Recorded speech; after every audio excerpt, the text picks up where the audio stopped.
Today story ఏంటంటే, ఈరోజు నాకేమో ఆఫీస్ ఆఫ్ అనమాట. సరే పొద్దున్న పడుకున్నా, ఓ 4 గంటలకు లేచా ఈవినింగ్. కానీ ఎందుకో మనసంతా ఒకటే బాధ. ఏంటంటే అలా బయటకు వచ్చానా, బయటకు వచ్చి చూస్తే ఒక నాన్నకి ఒక కూతురు.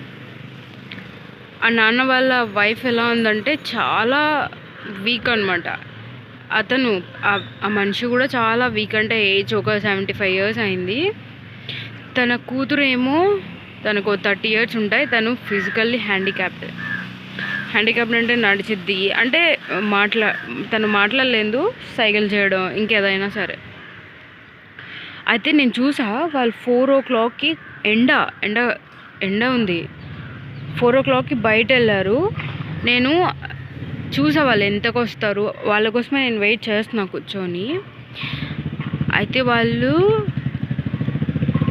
5:30కి వచ్చారు బయటికి, అంటే 4కి వెళ్ళిన వాళ్ళు 5:30కి వచ్చారు. నేను చూసా వీళ్ళు ఎందుకు వెళ్ళారు, ఏమన్నా తీసుకొస్తారా, ఇప్పుడు ఏదైనా సరుకులు కావాలి ఎలా తీసుకొని వస్తారు.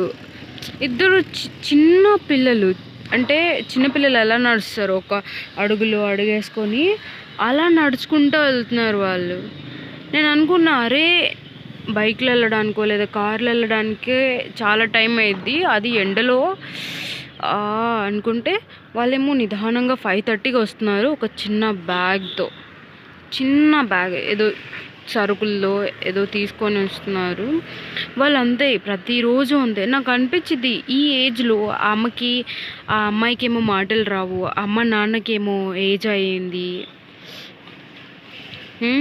వాళ్ళు ఏంట్రా అంటే ఎలా చేస్తున్నారు. నేనేంట్రా అంటే నేను ఆరోగ్యంగా ఉన్నా, నేను ఒక వర్కింగ్ ఉమెన్ని. నేనేమో మార్నింగ్ 10కి తినేసి పడుకుంటే ఈవినింగ్ 4కి నిద్ర లేచాను. 4కి నిద్ర లేచి అప్పుడు ఎత్తుకుంటున్నాను ఏమేం పని చేయాలి, రేపు మళ్ళీ నేను ఆఫీస్కి వెళ్ళాలి కదా. అప్పుడు అనిపించింది నాకు, లైఫ్లో ఇంత లేజీగా అయితే ఏ రోజు ఉండకూడదు. ఆఫ్టర్ దట్ ఏంటంటే, ఇక్కడ 2 కోతులు ఉన్నాయి కదా, మంకీస్. ఈ కోతి కానీ ఇక్కడ ఎతుకుతోంది కదా ఏదో, ఆ కోతి ఏదో ఆ చెట్టు కింద ఉన్న కోతి.